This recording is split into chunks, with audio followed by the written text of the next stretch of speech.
नमस्कार, राजधानी लाइव में आप सभी का स्वागत है। मैं हूं आपके साथ ऋचा सिंह। चलिए बात कर लेते हैं पहले दिल्ली की। हाल ही में देश में कोरोना वायरस के वैक्सीनेशन अभियान ने 100 करोड़ के आंकड़े को पार किया, यानी देश में 100 करोड़ लोगों को टीका दिया जा चुका है। हालांकि सिर्फ 21% लोग ही ऐसे हैं जिन्हें दोनों डोज लगे हैं। भारत की इस उपलब्धि में अलग अलग राज्यों का अपना योगदान है। राजधानी दिल्ली की बात करें तो 23 अक्टूबर तक दिल्ली में कुल 2 करोड़ डोज और वही वैक्सीन लगाई गई हैं और इनमें से 1,28,93,327 लोगों को पहली और 71,53,455 को दूसरी डोज लगाई गई है। दिल्ली में 18 वर्ष से ऊपर के 1.5 करोड़ लोग ऐसे हैं और इस हिसाब से 85.95 आबादी को कोरोना का पहला जबकि 47.68 को दोनों टीके लग चुके हैं।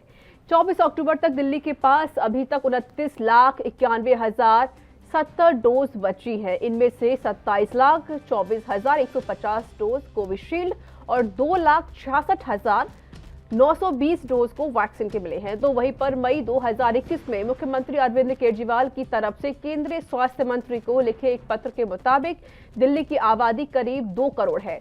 इनमें से करीब 1.5 करोड़ लोग वैक्सीन लगवाने के लिए योग्य हैं और 1.5 करोड़ योग्य लोग ऐसे हैं। सबसे अधिक संख्या 45 से है, अधिक उम्र के लोगों की है जो कि करीब 57 लाख है, यानी कि कुल मिलाकर दिल्ली में 18 से 45 उम्र के 92 लाख लोग वैक्सीनेशन के लिए योग्य हैं। तो देखिए, वैक्सीनेशन अभियान को लेकर यहाँ पर जो सरकार है वो अब बहुत ही सक्रिय रही है। अलग अलग ऐसे जो राज्य हैं जिनका योगदान काफी ज्यादा महत्वपूर्ण माना जा रहा है।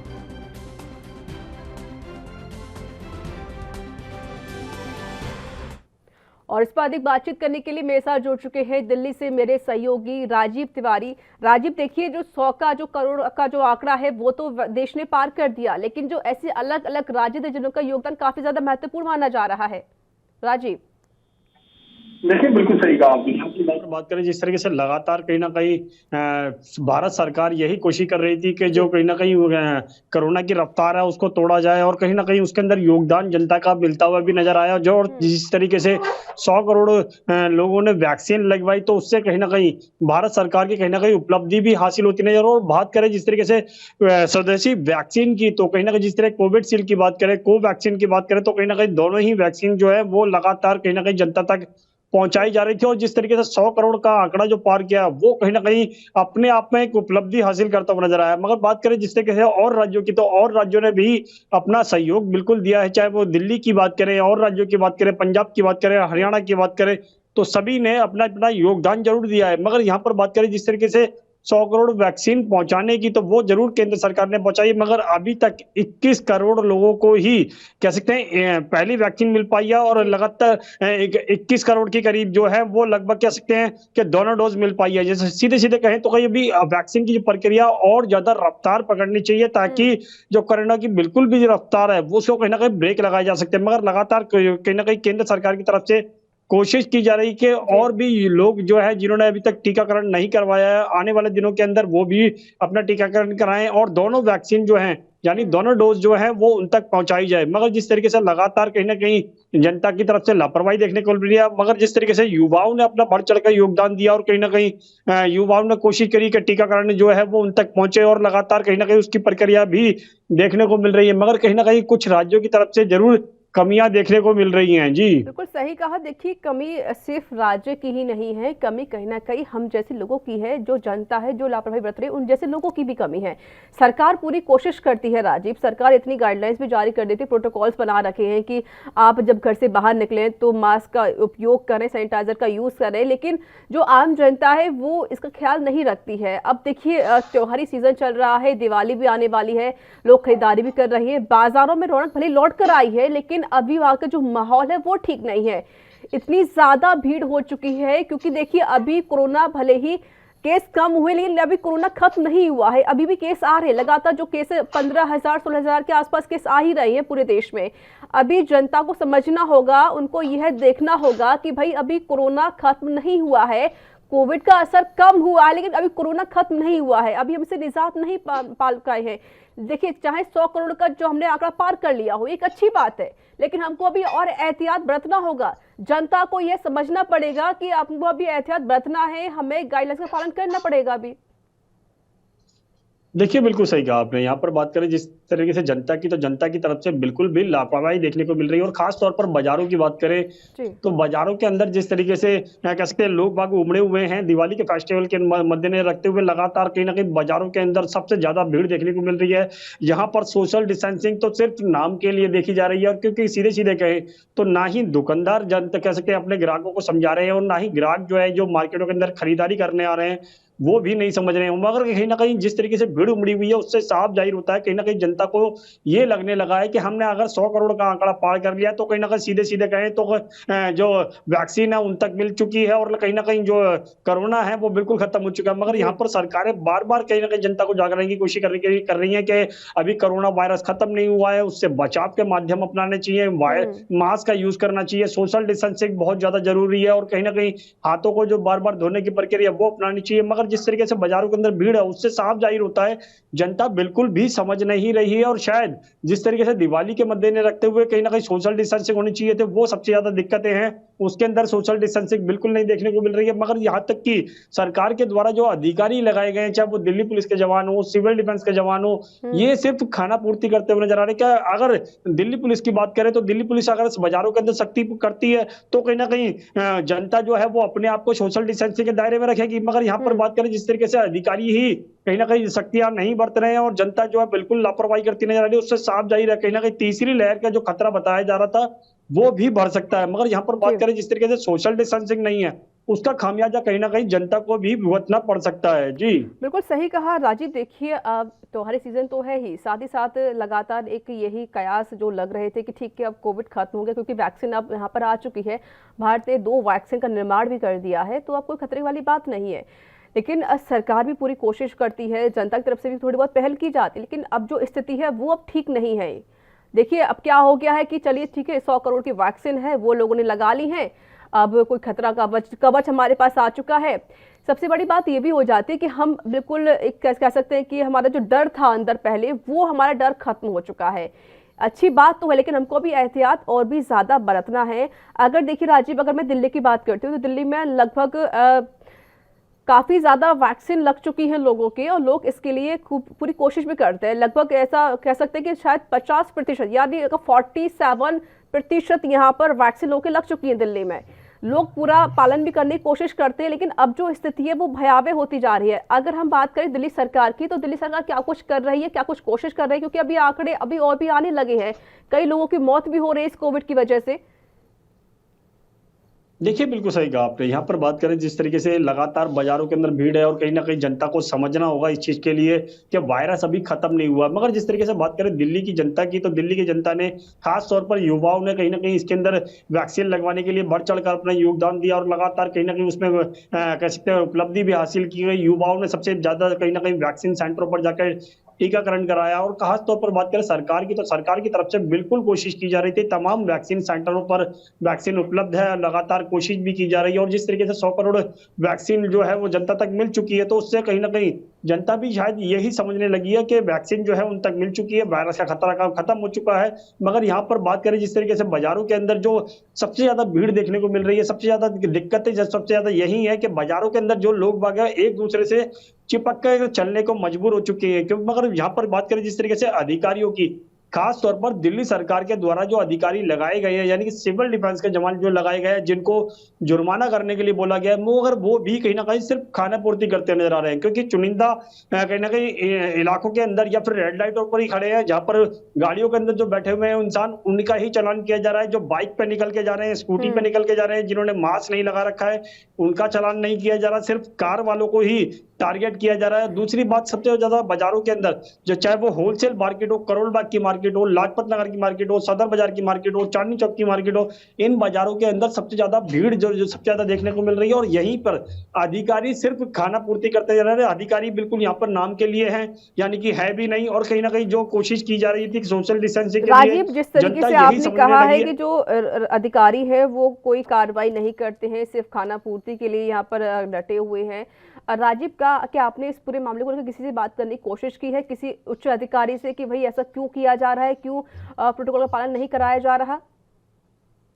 देखिए बिल्कुल सही कहा आपने। यहाँ पर बात करें अधिकारियों की, चाहे वो सिविल डिफेंस के जवान हो या फिर दिल्ली पुलिस के जवान हो, हम्म। हमने दोनों से ही बात करने की कोशिश करी। तो कहा कहीं उनके जो चौंकाने वाले जवाब थे कि हम मार्केट के अंदर नहीं घुस सकते, मार्केट के बाहर जी। से ही मॉनिटराइज करेंगे और यहीं से जो लोग बिगर मास्क के यहाँ से बाहर निकलेंगे सिर्फ उनको ही जुर्माना किया जाएगा। मगर यहाँ पर बात करें मार्केटों के अंदर जाने की, तो मार्केटों के अंदर जाने के लिए बिल्कुल भी अधिकारी जो है वो तैयार नहीं है और सिर्फ खाना पूर्ति की जा रही है। और कहीं ना कहीं जब वो मीडिया को देखते हैं तो ही कहीं ना कहीं चालान काटने की प्रक्रिया अपनाई जाती है, वरना उसके बाद में वो साइड हो जाते हैं। और कहीं ना कहीं यही कोशिश की जाती है कि मीडिया आई और मीडिया चली गई, उसके बाद में वो सिर्फ अपने ही एक साइड में बैठ जाते हैं। और कहीं ना कहीं लोगों की जो प्रक्रिया है, यानी कि सोशल डिस्टेंसिंग को उल्लंघन करने की और कहीं ना कहीं मास्क न लगाने की, वो सुचारू रूप से चलता रहता है। जैसे ही मीडिया की भनक लगती है तो दिल्ली पुलिस के जवान भी तैयार हो जाते हैं और कहीं ना कहीं जो सिविल डिफेंस के अधिकारी हैं वो भी तैयार हो जाते हैं और दो चार बंदों का कहीं ना कहीं कह सकते हैं कि जुर्माना भी किया जाता है। मगर जैसे ही मीडिया जाती है फिर उसके बाद में सब कुछ वैसा ही चलता नजर आता है। और ये चीज हमने जानने की कोशिश करी तो कहीं ना कहीं उनके जवाब जो थे वो इसी तरीके के थे कि हम अंदर गए थे, राउंड लगा जी। के आए हैं और अब राउंड लगाने के बाद में थोड़ी देर यहाँ पे रुके हैं,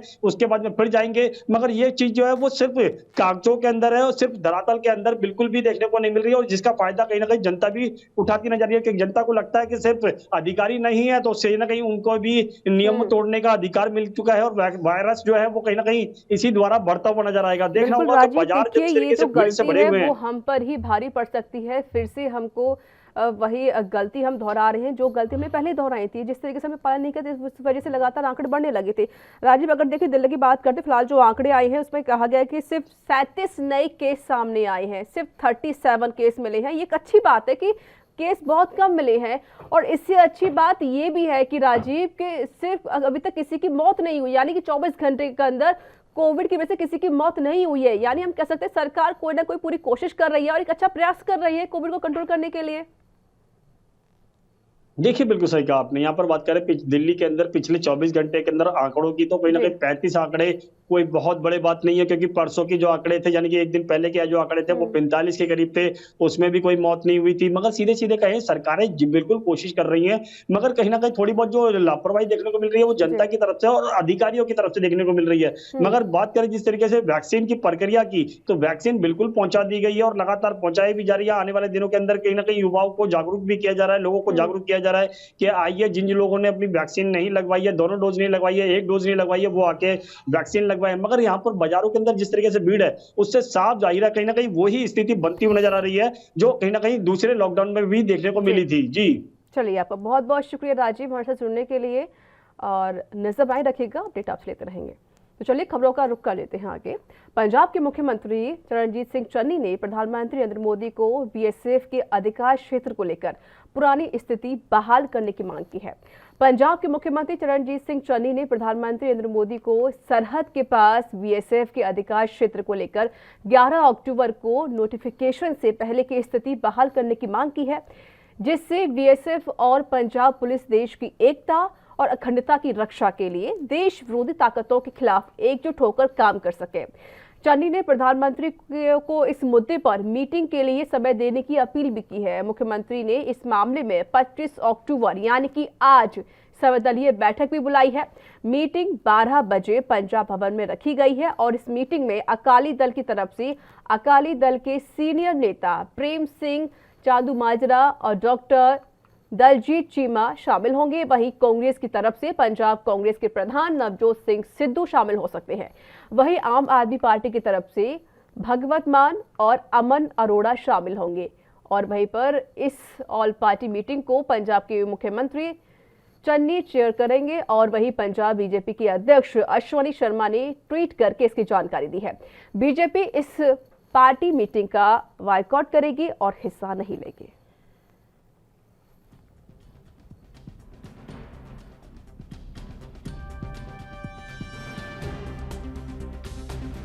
तो देखिए, चन्नी ने आज सर्वदलीय बैठक बुलाई है और वही सभी पार्टियों को शामिल होने के लिए उनको बुलावा भेजा गया है।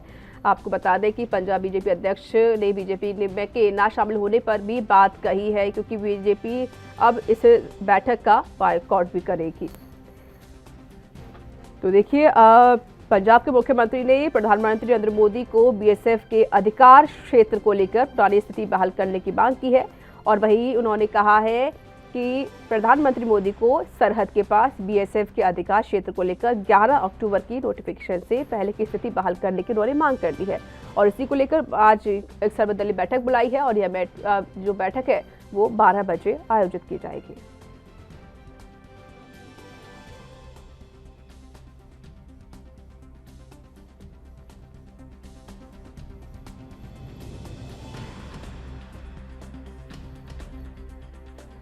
और मेरे साथ जुड़ चुके हैं चंडीगढ़ से मेरे सहयोगी अमित कुमार फोन लाइन पर जुड़ चुके हैं। अमित, देखिए, आज मुख्यमंत्री ने बैठक बुलाई, सर्वदलीय बैठक आज बुलाई है 12 बजे।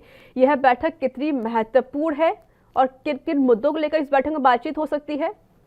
अमित, देखिए, एक ही मुद्दा रखा गया और वो बीएसएफ के कार्यक्षेत्र को लेकर है। इसमें सभी पार्टीज ऑलरेडी हामी भर चुके थे। मैं अकाली दल की बात करूं, कांग्रेस की बात करूं या फिर आम आदमी पार्टी की बात करूं, बीजेपी को छोड़ के बाकी पार्टियों ने अनाउंस कर दिया है कि वो इस वर्क मतलब उनके इस मीटिंग में वो शामिल होंगे। तो इस बात का मतलब लगा सकते हैं कि क्यों इसका एक विरोध एक सिंगल पार्टी कर रही है, वो है सिर्फ बीजेपी ने कल बकायदा ट्वीट करके, पंजाब बीजेपी के अध्यक्ष अश्विनी शर्मा ने बकायदा ट्वीट करके ये जानकारी दी कि वो इस मुद्दे में, इस ऑल पार्टी मीटिंग में शामिल नहीं होंगे। तो वो सीधे तौर पे कहना है कि जो बीएसएफ का कार्य क्षेत्र बढ़ाया गया है वो बिल्कुल जायज है और सिर्फ नेशनल सिक्योरिटी के अंतर्गत इस जो कार्य क्षेत्र है उसे बढ़ाया गया। तो इसको पॉलिटिसाइज करने की जरूरत नहीं है, जिसे बाकी सभी विरोधी पार्टियां कर रही हैं। जिसको लेकर उन्होंने सीधे तौर पर कह दिया कि ये एक नेशनल सिक्योरिटी का मुद्दा और सिर्फ उसी एंगल से देखना चाहिए। जी बिल्कुल। अमित, आप मेरे साथ बने रहिएगा, मेरे सवाल आपसे और भी रहेंगे। यहाँ वक्त एक छोटे से ब्रेक का है, कल हाजिर होते हैं।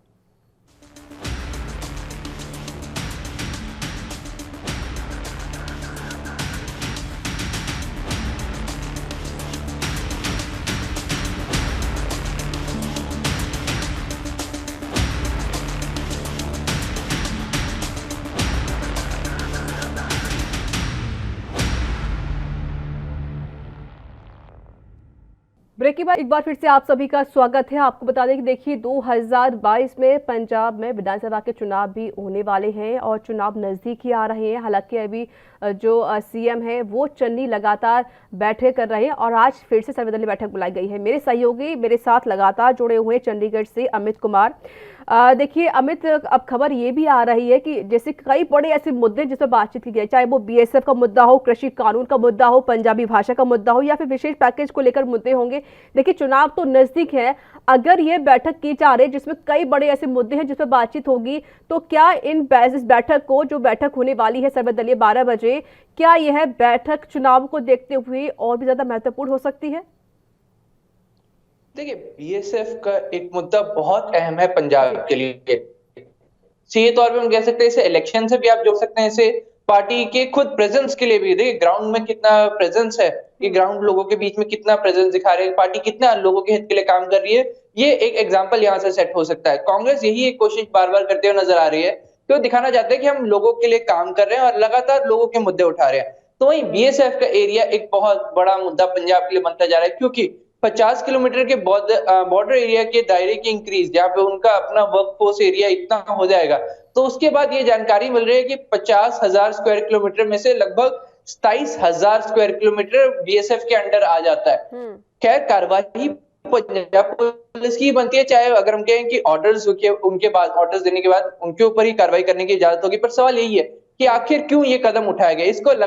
इसके चलते लगातार वो लोग विरोध प्रकट कर रहे हैं। यही आज की मीटिंग की बात कर लेते हैं कि आज की मीटिंग में हर कोई अपना अपना प्रस्ताव रखेगा, अपनी अपनी रिप्रेजेंटेशन रखेगा। अकाली दल से हम बोल रहे हैं, अकाली दल के सीनियर नेता प्रेम सिंह चंडू माजरा और उनके साथ डॉक्टर दुजीत चीमा, तो वो रिप्रेजेंट करेंगे अकाली दल को। तो वहीं आम आदमी पार्टी की तरफ से खुद भगवत मान और उनके साथ अमन अरोड़ा इस मीटिंग में शामिल होने पहुंचेंगे।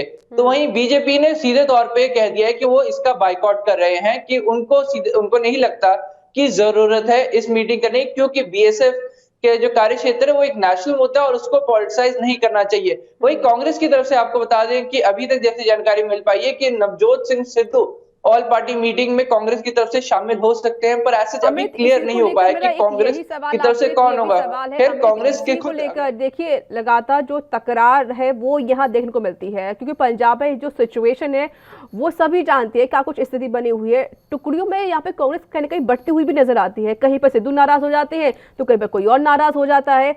अब जैसे आज मीटिंग होने वाली है, क्योंकि उनकी भी नाराजगी चल रही थी सिद्धू की, तो क्या सिद्धू इसमें शामिल हो सकते हैं? अगर शामिल हो भी रहे हैं तो क्या वो किन किन मुद्दों को लेकर भी बातचीत करेंगे? क्योंकि देखिए सबसे बड़ी बात ये भी हो जाती है, चुनाव तो नजदीक है ही, अब कांग्रेस नहीं चाहती है कि भाई कोई हमसे नाराज हो या फिर कहीं और नाराजगी देखने को मिले।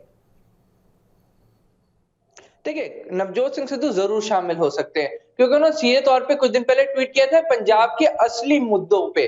वो सीधे तौर पे कह रहे हैं पंजाब के असली मुद्दे जिनसे पंजाब के लोगों को दिक्कत है, जिसमें पंजाब के लोगों को जो दिक्कत आ रही है उन मुद्दों को लेकर वो चर्चा करेंगे, और इसलिए बहुत ज्यादा चांसेस हैं कि वो खुद इस मीटिंग में शामिल होंगे और कांग्रेस और आम आदमी, अगर कहेंगे आम आदमी जो आम जनता को रिप्रेजेंट करने के लिए वहां पे रहेंगे।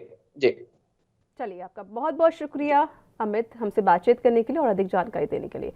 तो चलिए खबरों में आगे बढ़ लेते हैं। दीपावली से पहले अपने संसदीय क्षेत्र की जनता को सौगात देने के लिए 25 अक्टूबर यानी कि आज वाराणसी जा रहे हैं प्रधानमंत्री नरेंद्र मोदी, और वहीं वह 1 घंटे तक वहां रुकेंगे। सिद्धार्थनगर से हेलीकॉप्टर से पीएम वाराणसी के मेहंदीगंज स्थित जनसभा स्थल पर पहुंचेंगे। पीएम वहां परियोजनाओं के लोकार्पण और आत्मनिर्भर स्वास्थ्य भारत योजना का शुभारंभ करने के बाद जनसभा को संबोधित भी करेंगे। वहां से पीएम बाबतपुर एयरपोर्ट से विमान एयर इंडिया 1 से दिल्ली लौट जाएंगे। स्पेशल प्रोटेक्शन ग्रुप के वाराणसी पहुंचने के साथ ही प्रधानमंत्री नरेंद्र मोदी के 25 अक्टूबर के कार्यक्रम को अंतिम रूप दिया गया है। प्रधानमंत्री नरेंद्र मोदी सिद्धार्थनगर में कार्यक्रम के बाद दोपहर में वाराणसी पहुंचेंगे। वे सिद्धार्थनगर से सेना के हेलीकॉप्टर से वाराणसी में जनसभा स्थल जाएंगे, जहां पीएम 5236.37 करोड़ रुपए की 30 परियोजनाओं की सौगात देंगे। और बता दें आपको कि देश की स्वास्थ्य सेवाओं को मजबूत करने के लिए आत्मनिर्भर स्वास्थ्य भारत योजना का शुभारंभ भी करेंगे। 65,000 करोड़ रुपए की इस योजना से देश भर में स्वास्थ्य सुविधाओं को बेहतर करने का अभियान चलाया जाएगा। तो देखिए आज प्रधानमंत्री नरेंद्र मोदी का उत्तर प्रदेश दौरा देखने को मिलेगा, जहां पर प्रधानमंत्री नरेंद्र मोदी अपने संसदीय क्षेत्र वाराणसी पहुंचेंगे। और बता दें आपको दिवाली का तोहफा एक तरीके से यहां पर प्रधानमंत्री नरेंद्र मोदी वाराणसी वालों को दे रहे हैं। तो आज उनका दौरा रहेगा, सिद्धार्थनगर से हेलीकॉप्टर के जरिए वह वाराणसी पहुंचेंगे और इसको लेकर पुख्ता तैयारियां की गई हैं। चप्पे चप्पे पर पुलिस तैनात कर दी गई है।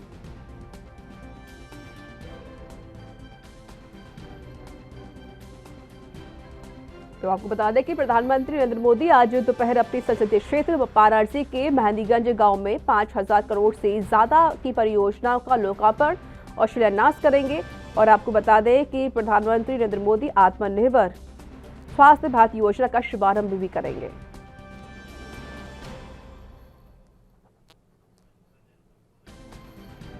और मेरे साथ जुड़ चुके हैं मेरे सहयोगी राजकुमार जायसवाल। राजकुमार, आज पीएम मोदी का दौरा है वाराणसी का, क्या कुछ तैयारियां की जा रही है सुरक्षा के लिहाज से? देखिए आपको बता दें कि दीपावली से पहले अपने संसदीय क्षेत्र वाराणसी की जनता को कई करोड़ की परियोजनाओं का सौगात देने आज पीएम मोदी पहुंच रहे हैं, जहां पे उनकी सुरक्षा व्यवस्था को लेकर पहले से ही योगी आदित्यनाथ ने समीक्षा बैठक करके ये आदेशित कर दिया था वहां के प्रशासन को, जिला प्रशासन को, जिसको लेके जो है पूरी तरह से पुलिस मुस्तैद है। जो कॉरिडोर बनाया गया है और इसकी अगर बात करें तो जो रिंग रोड बनाई गई है वहां से उनका आगमन होगा और इसको लेके जो है पूरी तरह से पुलिस मुस्तैद है। लगभग दोपहर तक जो है उनके आने का प्रोग्राम है। सिद्धार्थनगर से वो हेलीकॉप्टर के द्वारा बनारस पहुंचेंगे, जो कि मेहंदीगंज स्थित जनसभा को स्थल पहुंचेंगे, जहां पे वो जनसभा को संबोधित करेंगे, जहां पे वो कई परियोजनाओं का लोकार्पण करेंगे। जी हाँ, बिल्कुल सही कहा आपने कि यहाँ पर दिवाली का तोहफा एक तरीके से प्रधानमंत्री नरेंद्र मोदी वाराणसी वालों को दे रहे हैं। मैंने एक सवाल किया था सुरक्षा के लिहाज से क्या कुछ तैयारी की जा रही है, क्या चप्पे चप्पे पुलिस तैनात कर दी गई है, और किस तरीके से ऐसे कौन कौन से मार्ग हैं जिन मार्गों को बंद किया गया है आम जनता के लिए? देखिए, अगर बात करें तो वीवीआईपी व्यवस्था है जी।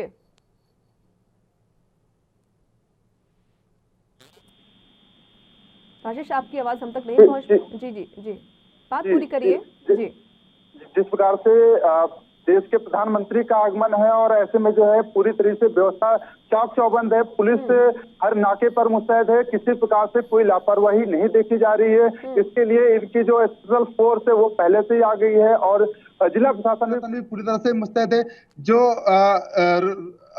रोड है जहाँ पे ज्यादा भीड़ भाड़ है वहां पे जो है पुलिस मुस्तैद है और पूरे तरह से रूट को डाइवर्ट किया गया है जिससे कि किसी प्रकार से कोई समस्या ना हो। बिल्कुल बिल्कुल सही कहा आपने कि सुरक्षा के लिहाज से तैयारियां पूरी कर दी गई हैं। खुद मुख्यमंत्री योगी आदित्यनाथ ने वाराणसी का दौरा भी किया था, हर चीज़ का जायजा लिया गया, क्या कुछ स्थिति बनी हुई है। बिल्कुल सही कहा। और एक और मेरा सवाल आपसे ये भी है कि देखिए, यहाँ पर सौगात देने वाले हैं प्रधानमंत्री नरेंद्र मोदी वाराणसी वालों को। ये एक कह सकते हैं कि दिवाली का तोहफा तो रहेगा, साथ ही साथ अब चुनाव भी नजदीक आ रहे हैं। अगर हम चुनाव के लिहाज से बात करते हैं, देखिए 2022 में उत्तर प्रदेश विधानसभा के चुनाव तो है ही, इसको लेकर भी तैयारियां पूरी हो रही हैं। अमित शाह का भी दौरा देखने को मिला था, खुद मुख्यमंत्री योगी आदित्यनाथ जिले भर के दौरे करते हुए नजर आ रही हैं, लोगों की समस्याएं सुन रही हैं और नए नए कानूनों में संशोधन भी किया जा रहा है, फेरबदल भी देखने को मिल रहा है। राजकुमार, देखिए जिस तरीके से आपने कहा कि सुरक्षा लिहाज से तो ठीक है, अब चुनाव को लेकर हम क्या कुछ स्किल मायने निकाल सकते हैं? क्या चुनावों को देखते हुए यहाँ पर प्रधानमंत्री सौगात दे रहे हैं वाराणसी वालों को?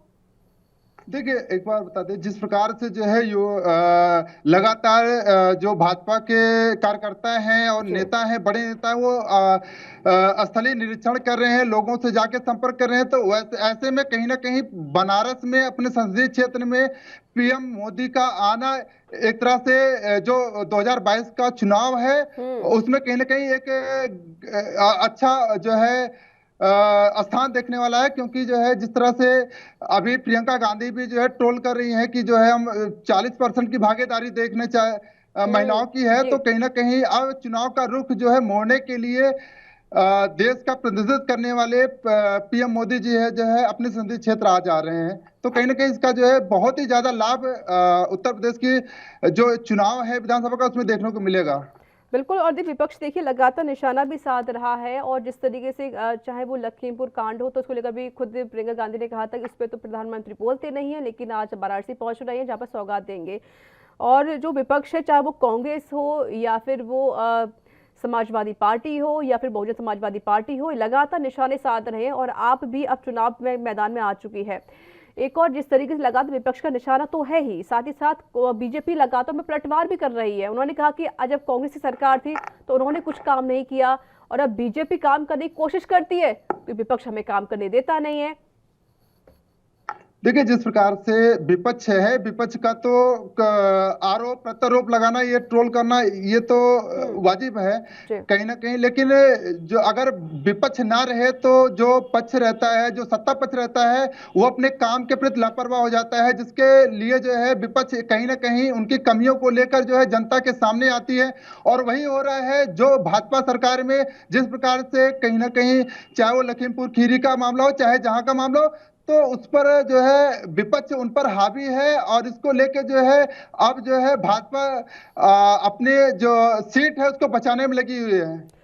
बिल्कुल। और साफ तौर पे ये भी बात सामने आ जाती है कि जो वहाँ के जो बनारस के जो लोग हैं वो काफ़ी खुश भी हैं। और फिलहाल क्या कुछ माहौल आप वहाँ पर देख रहे हैं, जमीनी स्तर की तस्वीर क्या नजर आ रही है? लोग कितने खुश हैं और किस तरह की बातें एक गंगा बही है, जो पहले वहां पे बनारस पहले था वो बनारस अब नहीं रहा है, वहां पे बहुत ज्यादा विकास हुआ है। जिस प्रकार से अभी जो आज दोपहर लोकार्पण होने वाला है कम से कम 2 दर्जन से ज्यादा परियोजनाओं का, तो उसमें कहीं ना कहीं अब की बार भाजपा को बढ़त मिलेगी, मजबूती मिलेगी। और यहाँ पे भाजपा से लोग खुश नजर आ रहे हैं क्योंकि उनको जो अभी तक गर्दिश मिलती थी शहर में, एक तरह से चाहे वो काशी विश्वनाथ का मंदिर हो, वहां पे जाने के लिए जो कॉरिडोर बन गया है, एक तरह से पूरी तरह से सफाया हो गया है, अब वहां पे भीड़ भाड़ नहीं देखने को मिल रही है, तो लोग कहीं ना कहीं उनका रुझान जो है वो भाजपा के प्रति है। सरकार से खुश भी है क्योंकि जिस तरीके से बीजेपी ने काम किए हैं, चाहे वो उसको गुंडा मुक्त सरकार भी इसको हम कह सकते हैं, क्योंकि जिस तरीके से जो पाबंदी लगाई गई हैं गुंडों पे वो भी काबिल तारीफ है। और कहीं ना कहीं जो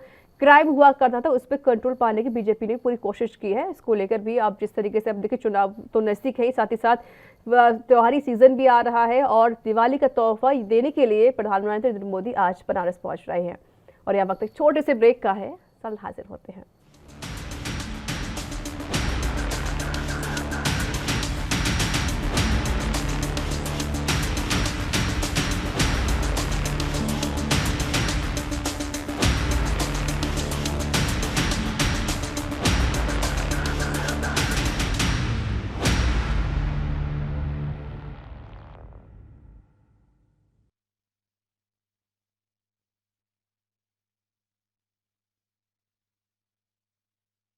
ब्रेक के बाद एक बार फिर से आप सभी का स्वागत है। मध्य प्रदेश कांग्रेस को उस वक्त बड़ा झटका लगा जब बड़वाह के कांग्रेस विधायक सचिन बिरला बीजेपी में शामिल हो गए। सीएम शिवराज सिंह चौहान की मौजूदगी में उन्होंने बड़वाह में बीजेपी की सदस्यता ली। बिरला ने रविवार को सनावद के बेड़िया में मुख्यमंत्री शिवराज सिंह चौहान की सभा में बीजेपी की सदस्यता ली है। तो वही खंडवा लोकसभा क्षेत्र के तहत आने वाले बड़वाह के विधायक सचिन बिरला गुर्जर समाज के हैं। माना जाता है कि उन्हें बीजेपी में लाने में मांधाता ओंकारेश्वर के विधायक नारायण पटेल की बड़ी भूमिका रही है। पटेल ज्योतिरादित्य सिंधिया के साथ कांग्रेस छोड़ने वाले विधायकों में शामिल हैं और वहीं सचिन बिरला को कांग्रेस नेता राहुल गांधी का करीबी माना जाता था। कमलनाथ सरकार के शपथ समारोह में वह राहुल गांधी से अलग से मिले हुए थे। वहीं युवा विधायक सचिन बिरला ने राहुल गांधी से दिल्ली में कई बार मुलाकात भी की। बीजेपी में शामिल होने के बाद सचिन बिरला ने कहा कि वह देश की सबसे बड़ी पार्टी का सदस्य हैं और उन्हें साफ तौर पर मुख्यमंत्री का आभार भी मानने के लिए बात भी कही है। सीएम शिवराज सिंह चौहान ने अपने भाषण में कहा कि बड़ी देर लगी नंदलाला कांग्रेस जिसने देश प्रदेश का बंटवारा कर दिया। सचिन जब कमलनाथ के पास जाते थे तो नर्मदा का पानी लाने से लेकर मिर्च मंडी तक की बात करते तो पैसा नहीं है कहकर कमलनाथ उन्हें चलो चलो कह देते थे। लेकिन नारायण पटेल के बाद सचिन बिरला ने भी उन्हें जवाब देते हुए कहा कि चले चलो। तो फिर वही सीएम चौहान ने पूर्व विधायक हितेंद्र सिंह सोलंकी से कहा कि इनसे बैर भाव मत रखना, इनका ध्यान रखना। जो मुद्दे सचिन बिरला ने उठाए उन्हें सरकार पूरा करेगी। उन्होंने आगे कहा कि बेड़िया मंडी को एशिया की सबसे शानदार मंडी बनाएंगे। 30 अक्टूबर को खंडवा लोकसभा सीट और 3 विधानसभा सीटों के लिए उपचुनाव हो रहा है। इसे लेकर कांग्रेस और बीजेपी के बीच घमासान जारी है। कांग्रेस विधायक सचिन बिरला के बीजेपी में शामिल होने पर पूर्व सीएम और वरिष्ठ नेता दिग्विजय सिंह ने कहा कि बिकाऊ माल बिकेगा और टिकाऊ माल टिकेगा।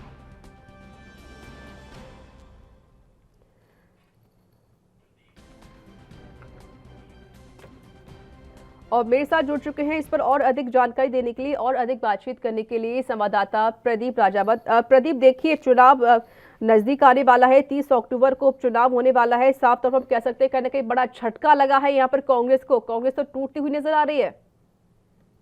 जी बिल्कुल, मध्य प्रदेश में जो उपचुनाव होने वाला है, जहां 3 विधानसभा सीटों पर चुनाव होने वाला है तो वहीं 1 लोकसभा सीटों पर चुनाव होने वाला है। लेकिन बात की जाए कांग्रेस की तो कांग्रेस को रविवार के दिन बहुत बड़ा झटका लगा जब सचिन विधायक जो कि भाजपा में शामिल हो गए। सचिन बिरला ने जो सदस्यता ली है भाजपा की, वो मध्य प्रदेश के मुख्यमंत्री शिवराज सिंह चौहान के समक्ष ली है। बिरला ने रविवार को सनावद के बेड़िया में मुख्यमंत्री शिवराज सिंह चौहान की सभा में भाजपा की सदस्यता ली है। ऐसा माना जाता है कि मांधाता ओंकारेश्वर के विधायक जो नारायण पटेल हैं, उनकी इसमें अहम भूमिका रही है। वहीं जो नारायण पटेल हैं उनको काफी ज्योतिरादित्य सिंधिया की नजदीकी माना जाता है और ये वो विधायक हैं जिन्होंने ज्योतिरादित्य सिंधिया के साथ कांग्रेस छोड़कर भाजपा में सदस्यता ली थी। वहीं बात करें सचिन बिरला की तो सचिन बिरला को भी राहुल गांधी का काफी करीबी माना जाता था।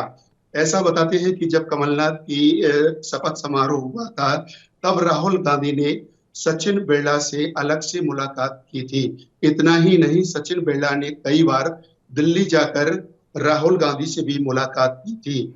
मगर बात की जाए रविवार के दिन तो कांग्रेस को निश्चित ही बहुत बड़ा झटका लगा है जब कांग्रेस के विधायक जो कि बढ़वा विधानसभा देखिए से बिल्कुल आते हैं। उपचुनाव के बीच बीजेपी ने यहाँ पर एक बड़ा गेम खेल दिया है। साफ तौर पर प्रदीप देखिए, साफ तौर पर यही बातें भी सामने आती हैं कि देखिए कई ऐसे राज्य हैं, राजस्थान में भी हमें बगावत देखने को मिली है, पंजाब में भी बगावत देखने को मिली, छत्तीसगढ़ का भी हमने यही हाल देखा था, और अब मध्य प्रदेश में भी यही सिचुएशन सामने आ गई है, जहां बगावत के सुर अब और भी ज्यादा बढ़ने लगे हैं और भी ज्यादा तेज हो गए हैं। इसको लेकर भी कहीं ना कहीं बड़ा झटका यहाँ पर कांग्रेस को लिखा है। देखिए उपचुनाव है 30 अक्टूबर को, और इससे पहले बड़ा गेम बीजेपी का सामने आ गया, जहां पर उन्होंने सचिन बिरला को अपने में शामिल कर लिया।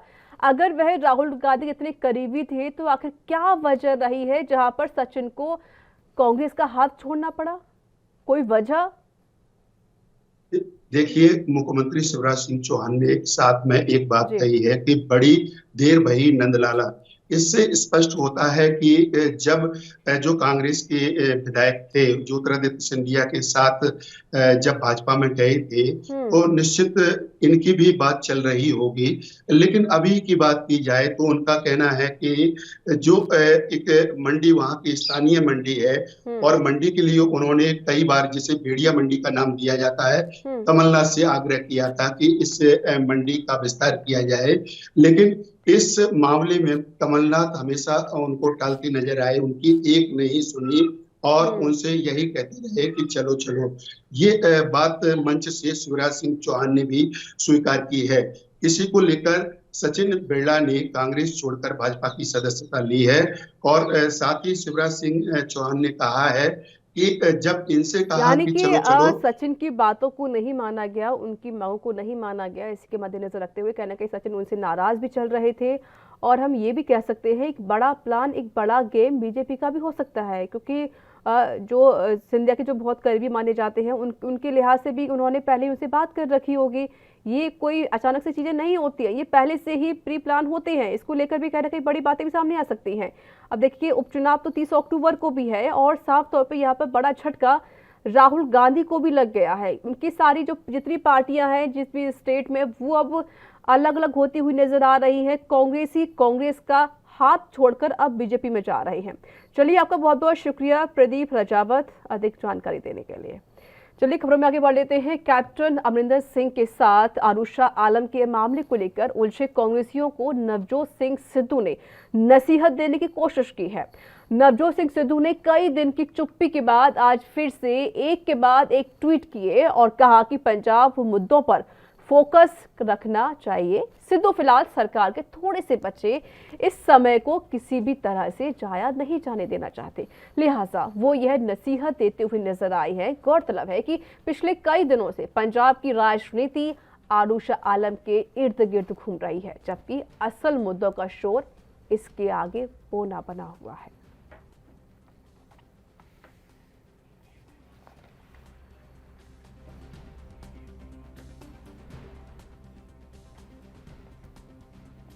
और मेरे साथ जुड़ चुके हैं ब्यूरो चीफ कुलदीप दीवान। कुलदीप जी, स्वागत है आपका। जिस तरीके से देखिए कुलदीप जी, सबसे बड़ी बात ये भी हो जाती है कि भले ही चुनाव नजदीक आ रहे हो, पंजाब में 2022 में विधानसभा के चुनाव भी नजदीक है, जो लड़ाई है वो अभी लड़ाई थमने का नाम नहीं ले रही। कैप्टन और सिद्धू आमने सामने आ चुके हैं और आरुषा आलम को लेकर भी जो मामला है वो लगातार गरमाता हुआ जा रहा है। आरुषा आलम एक तरीके से कैप्टन की एक मित्र भी मानी जाती हैं। और देखिए चुनाव तो है ही नजदीक, लेकिन इस बीच अगर चुनावों में अगर विकास की बात ना की जाए, विकास की बातों को छोड़कर जो अहम मुद्दे हैं उन बातों को छोड़कर क्यों ये मुद्दा आरुषा पर टक गया है?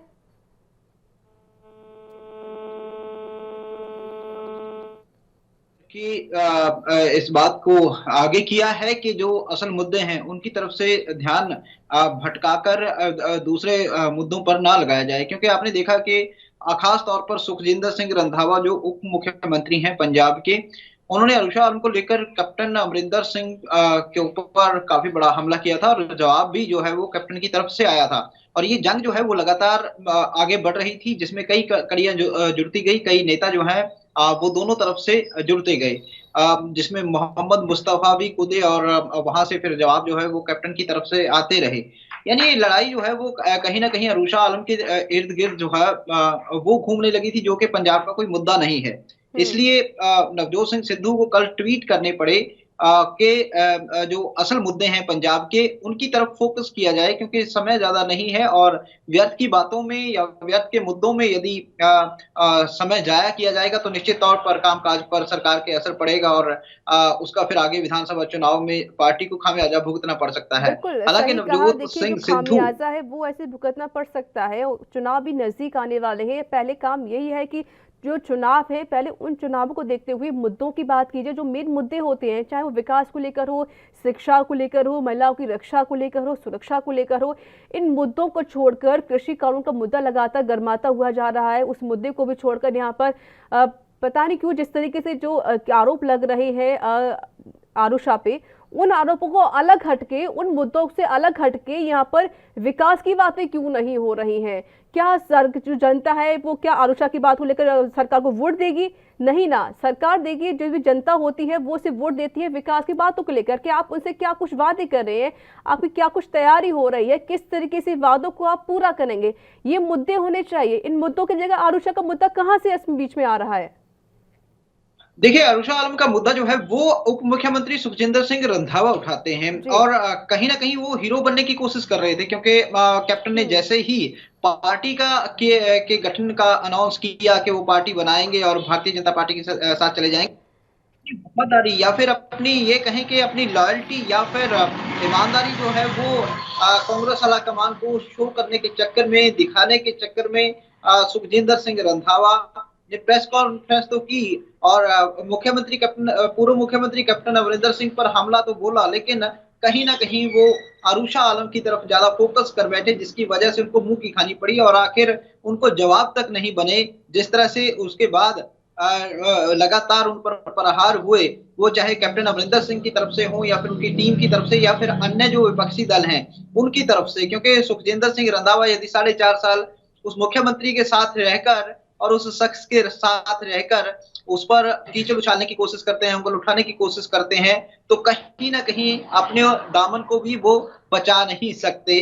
तो ऐसे में जब सुखजिंदर सिंह रंधावा घिरते हैं तो उनकी जुबान बंद हो जाती है, और लेकिन आरुषा वाली लड़ाई जो उन्होंने छेड़ी थी वो जारी रहती है, क्योंकि लगातार उनको घेरा जा रहा था और इस लड़ाई में और भी जो नेता हैं वो कूद रहे थे लगातार। लेकिन ये एक ऐसा मुद्दा था जिसका पंजाब की जनता से कोई लेना देना नहीं और इसको खंगाल कर पंजाब की जनता को कोई भला होने वाला नहीं। तो ऐसे में एक सीनियर नेता जिसके पास बहुत कम समय है और बहुत बड़ी जिम्मेवारी है पंजाब की, वो इस तरह की बचकाना जो मुद्दों को उठाएं और उसमें समय जाहिर करें, तो निश्चित तौर पर उनकी सोच पर, उनकी मानसिकता पर या फिर उनकी कार्य प्रणाली पर सवाल उठने लाजमी थे। और इसीलिए कहीं ना कहीं, हालांकि डॉक्टर नवजोत कौर सिद्धू जो कि नवजोत सिंह सिद्धू की धर्म पत्नी है, उन्होंने भी आरुषा आलम के मुद्दे को हवा देने की कोशिश की और यहां तक आरोप लगाए कि उन्होंने पंजाब का पैसा जो है वो खाया है, जो पैसे लेकर काम किए हैं। लेकिन कुलवीर जी देखिए, जो नाराजगी है सिद्धू की वो हमेशा बनी हुई है कांग्रेस की तरफ से। कभी वो इस्तीफा दे देते हैं तो कभी वो कुछ कहते हैं, कभी वो कहते हैं कि मेरी बातों को नहीं सुना जाता या मेरी कोई अहमियत नहीं है तो मैं इस पार्टी में नहीं रह सकता। इस तरह की बातें भी सामने आ गई है सिद्धू की। लेकिन अगर सिद्धू ने कांग्रेसियों को नसीहत दी है तो क्या उन्होंने पूरे सख्त लहजे में कहा है कि अगर आप इन मुद्दों को उठाएंगे तो फिर आगे जो मुद्दे होंगे उनसे आप बातचीत नहीं कर सकते, क्योंकि चुनाव नजदीक है, कुछ ही महीने बचे हैं चुनाव को लेके। उन तैयारियों करने के बजाय आप और मुद्दों को लेकर जा रहे हैं, उसी आरुषा के इर्द गिर्द घूम रहे हैं। यानी कि हम कह सकते हैं सिद्धू ने जिस तरीके से नसीहत दी है कांग्रेस को, हम कह सकते हैं कांग्रेस सरकार को ही नसीहत दी है एक तरीके से। सुखजिंदर भी एक अच्छी खासी एक पोस्ट पर भी बैठे हुए हैं, अगर वो इस तरह की बातें कर रहे हैं तो जाहिर है कि हम आम जो छोटे मोटे नेता हैं उनसे कोई उम्मीद ही नहीं कर सकते, वो तो विकास की बातें करेंगे नहीं। फिर अगर ये सिद्धू नसीहत दे रहे हैं तो क्या हम ये कह सकते हैं कि अभी सिद्धू की जो नाराजगी है सरकार से वो अभी भी बनी हुई है? क्या वो अभी भी उसी तरीके से नाराज है? देखिए, नवजोत सिंह सिद्धू की यदि कुछ महत्वाकांक्षाओं को छोड़ दिया जाए, चाहे वो मुख्यमंत्री बनने की थी या फिर और ये कहें कि मोनोपोली करने की थी, उनको यदि छोड़ दिया जाए तो कहीं भी सिद्धू जो है वो गलत मुद्दे उठा नहीं रहे हैं, क्योंकि गलत उन्होंने अभी तक किसी भी कोई भी ऐसा काम सरकार को करने के लिए नहीं कहा है जो लोगों के हित से ना जुड़ा हो और जो कहीं ना कहीं कांग्रेस की सरकार के कार्य प्रणाली पर सवाल ना उठाता हो, बल्कि उसको बेहतर करने की दिशा में उन्होंने सुझाव भी दिए और उसके लिए लड़ाई भी लड़ी। कांग्रेस आला कमान तक कि कहीं ना कहीं ये कहें कि उनके साथ भी इस तरह से सीधे स्पष्ट तौर पर वो सामने खड़े हुए हैं। तो ऐसे में नवजोत सिंह सिद्धू द्वारा मुद्दे उठाए जाना या फिर इन मुद्दों के जरिए उनकी नीयत पर सवाल उठाना या आशंका जताना ये सही नहीं होगा। नवजोत सिंह सिद्धू कहीं गलत नहीं है, लेकिन इतना जरूर कहा जा सकता है कि जिस तरह से उनके बारे में एक धारणा ये बन गई है कि वो राजनीति में अनफिट हैं, क्योंकि राजनीति में ऐसे लोग मौजूद हैं, चाहे वो कांग्रेस की बात करें या फिर अन्य दलों की बात करें, जो इस तरह की स्पष्टवादिता नहीं चाहते, जो इस तरह से सीधे पब्लिक के हित से जुड़े हुए कामों को करने में आनाकानी करते हैं या फिर पहले जो अपने इंटरेस्ट हैं उनको सामने रखकर काम करते हैं। तो सुखजिंदर सिंह रंधावा ने जिस तरह से बयान दिया है, उसके बाद नवजोत सिंह सिद्धू को एक बार फिर ये नसीहत देनी पड़ी पार्टी और सरकार को कि असल मुद्दे जो सरकार पंजाब के हैं, जनता के हैं, उन पर आइए, आप बेकार की बातों में सही कहा समय है। देखिए, चुनाव पंजाब में है, चुनाव पाकिस्तान में नहीं है, तो अभी सरकार को पंजाब तक ही सीमित रहना चाहिए, पंजाब के मुद्दों पर बातचीत करनी चाहिए, ना कि पाकिस्तान तक पहुंच जाना चाहिए। चलिए, आपका बहुत बहुत शुक्रिया हमारे साथ जुड़ने के लिए और हमसे बातचीत करने के लिए। चलिए बात कर लेते हैं, खबरों में आगे बढ़ लेते हैं। आपको बता दें कि नारकोटिक्स कंट्रोल ब्यूरो के जोनल डायरेक्टर समीर वानखेड़े ने रविवार को मुंबई पुलिस कमिश्नर से यह सुनिश्चित करने का अनुरोध किया है कि उनके खिलाफ गलत इरादों के आधार पर कोई कानूनी कार्रवाई नहीं की जाए। वानखेड़े ने कमिश्नर को लिखे एक पत्र में कहा है कि कुछ अज्ञात व्यक्ति क्रूज शिप ड्रग्स भंडाफोड़ मामले के संबंध में उनके खिलाफ कानूनी कार्रवाई शुरू करने में शामिल हैं।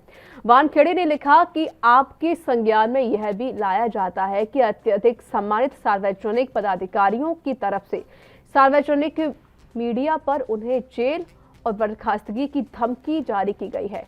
हालांकि उन्होंने इस पत्र में किसी व्यक्ति विशेष का नाम नहीं लिया है। इस चिट्ठी में नाम न लेते हुए नवाब मलिक के बारे में वानखेड़े ने लिखा कि वे उन्हें जेल भेजने और नौकरी से निकलवाने की धमकी दे रहे हैं। समीर वानखेड़े ने यह चिट्ठी ऐसे समय में लिखी है जब मुंबई के क्रूज शिप ड्रग्स केस के स्वतंत्र गवाह ने रविवार को दावा किया कि एनसीबी के अधिकारी और कुछ अन्य लोगों ने बॉलीवुड सुपरस्टार शाहरुख खान से मामले में गिरफ्तार बेटे आर्यन को रिहा करने के लिए 25 करोड़ रुपए की मांग की।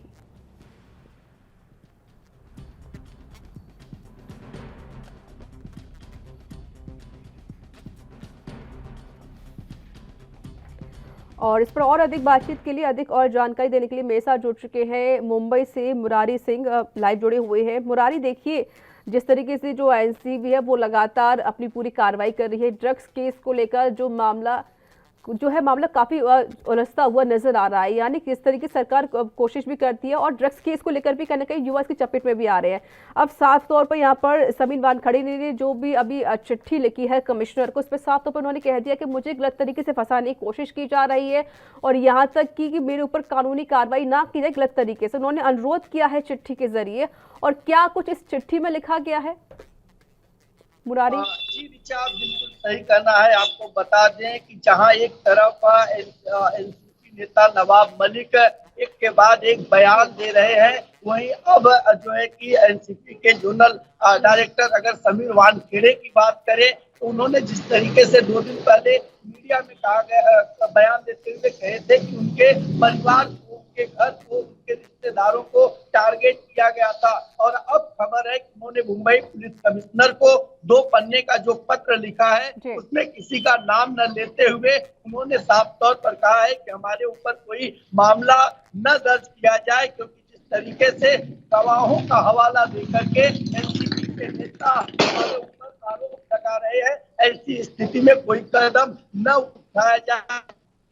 बहुत बड़ा सवाल खड़ा हो चुका है कि जब एजेंसी इतनी बड़ी काम कर रही है और वो भी ट्रक को लेकर के, सड़क से लेकर के संसद तक इस बारे में हंगामा हुआ, बॉलीवुड के अच्छे अच्छे सितारे भी इसमें उठे और कई राजनेताओं के बयान भी सुनने के लिए मिले, और अब एनसीपी के खुद जो इस केस के कर्ता धर्ता है उन्होंने मुंबई पुलिस को जो पत्र लिखा है के पीछे की वजह क्या है, रिचा, ये भी पाना मुश्किल है। लेकिन एक बड़ी बात देश की आर्थिक राजधानी मुंबई से निकल के आ रही है कि एक जिम्मेदार अधिकारी को पत्र लिखता है और कहता है कि हमारे खिलाफ कोई मामला न दर्ज किया जाए। जी रिचा। देखिए मुरारी, देखिए यहाँ पर सवाल तो बहुत ज़्यादा खड़े हो रहे हैं। जिस तरीके से उन्होंने जो पत्र में लिखा है कि जो स्वतंत्र गवाह है क्रूज शिप ड्रग्स केस के मामले को लेकर, उसने दावा किया है कि एनसीबी के अधिकारी और कुछ अन्य लोगों ने बॉलीवुड सुपरस्टार शाहरुख खान के बेटे आर्यन खान को जो गिरफ्तार किया गया है, अगर उसकी जमानत चाहिए तो उन्हें 25 करोड़ की मांग की गई है। हम क्या इसके माने निकाले जा सकते हैं कि 25 करोड़ की मांग की जा रही है जमानत को लेकर? अच्छा देखिए, तो कह पाना मुश्किल होगा कि ये मांग किसने किया था, कब किया था, क्योंकि ये जांच का विषय है और एक जिम्मेदार अधिकारी के ऊपर स्वतंत्र गवाह के द्वारा ये आरोप लगाए गए हैं। अभी तक जो आरोप लगाए गए हैं और जो गवाह दिया है उसका अगर कोई वीडियो या स्टेटमेंट की बात करें तो ऐसी कोई चीज नहीं आई है। लेकिन राजनेताओं की बात करें तो एक के बाद जो एक बयान आ रहे हैं वो कहीं न कहीं राज्य सरकार बनाम केंद्र सरकार की जो बू है वो साफ तौर पर झलक रही है, क्योंकि ड्रग्स को लेकर के इतने बड़े बड़े जो बयानबाजी हो रहे हैं, ऐसे में किससे बचाने की कोशिश की जा रही है, अगर किसे फंसाने की कोशिश की जा रही है, ये जांच का विषय है। रिचा, लेकिन एक तरफ तो देखिए मुरारी समीर वानखेड़े का अलग केस था और दूसरी तरफ जिस तरीके से समीर वानखेड़े ने आरोप लगाए थे मुंबई के गृह मंत्री पर, महाराष्ट्र गृह मंत्री पर आरोप लगाए थे उन्होंने कि वो मांग करते हैं, पैसे की मुझसे मांग की जाती है, ऐसे कई उन्होंने आरोप भी लगाए थे। लेकिन देखिए सबसे बड़ी बात यह है कि जिस तरीके से समीर वानखेड़े के साथ साथ अब यहाँ पर आर्यन खान का नाम भी शामिल हो गया है, ये मामला उलझता हुआ जा रहा है मुरारी। एनसीबी लगातार गवाह पे गवाह पेश कर रही है, सबूत पे सबूत लेकर आ रही है, डॉक्यूमेंट्स भी लेकर आ रही है, चाहे वो आर्यन खान हो या फिर वो अनन्या पांडे क्यों ना हो, ऐसे कई और युवाओं के नाम भी इसमें शामिल हो रहे हैं। अगर यहाँ 25 करोड़ की मांग की गई है आर्यन खान को जमानत देने के लिए, ये मांग किसने की है और क्यों की है, क्या इसमें कोई जानकारी आपके पास है, या फिर ये जो मांग की गई क्या इसकी कोई जांच पड़ताल कर रही है, क्या ये बात एनसीबी तक पहुंची है अभी? अनंत, देखिए इस मामले में कोई जो है कि आधिकारिक पुष्टि नहीं हो पाई है, लेकिन जिस तरीके से आरोप लगे हैं इस मामले को लेकर महाराष्ट्र सरकार भी काफी गंभीर है। अब ऐसी परिस्थिति में महाराष्ट्र की जो सरकार है वो एनसीपी, कांग्रेस और शिवसेना, ये तीन लोगों के चक्के पर चल रही है और ऐसे बड़े कामों में अगर कोई कदम उठाना है तो पहले तीनों पार्टियों के जो जिम्मेदार नेता हैं, जो उनकी पॉलिसी बनाई गई है उसके तहत ही करेंगे और ऐसे में इस तरीके का कदम होगा महाराष्ट्र सरकार का, ये तो कह पाना मुश्किल है। लेकिन ड्रग्स मामले में शाहरुख खान के बेटे आर्यन की मुश्किलें जहां लगातार बढ़ रही है, वहीं राजनीतिक सियासत भी काफी उफान ले रही है। जी है एक जिम्मेदार अधिकारी को, तो इस चिट्ठी के जरिए हम क्या कुछ इसके माने निकाल सकते हैं? क्या समीर अपने आप को बचाने की कोशिश कर रही हैं या कहीं ना कहीं अपने बारे में सफाई दे रही हैं, या फिर वो किसी को फंसाने की कोशिश कर रहे हैं? क्योंकि 25 करोड़ की डिमांड करना यानी किसी ने डिमांड की होगी, उसका नाम भी कहीं ना कहीं समीर को पता भी होगा। देखिए ये तो कह पाना जल्दबाजी होगा क्योंकि ये जांच की विषय है और जिस तरीके से आरोप लगे हुए हैं, अगर ये आरोप किसी थाने में मामला के दर्ज अगर होते हैं, जांच होती है और कोई जिम्मेदार अधिकारी अगर जांच करता है तो उसके बाद ही ये पूरा मामला साफ हो जाएगा। अगर पत्र की बात करें एक जिम्मेदार संस्थान को देने के लिए, तो इसी देश की आर्थिक राजधानी मुंबई से मुंबई के पूर्व पुलिस कमिश्नर परमवीर सिंह ने भी मुख्यमंत्री को पत्र लिखकर करोड़ों के भ्रष्टाचार की बात बताई थी। न तो अभी तक जांच पूरी हुई, न तो उस जांच के दायरे में लोग आए। तो ऐसे में समीर वानखेड़े के ऊपर जो आरोप लग रहे हैं, इस आरोप में कितनी सच्चाई है ये तो कह पाना मुश्किल है। लेकिन ड्रग्स मामले में जहां एक के बाद एक लोगों से पूछताछ चल रही है, वहीं अब समीर वानखेड़े भी लगातार बोल रहे हैं। जी चलिए आपका बहुत बहुत शुक्रिया मुरारी अधिक जानकारी देने के लिए।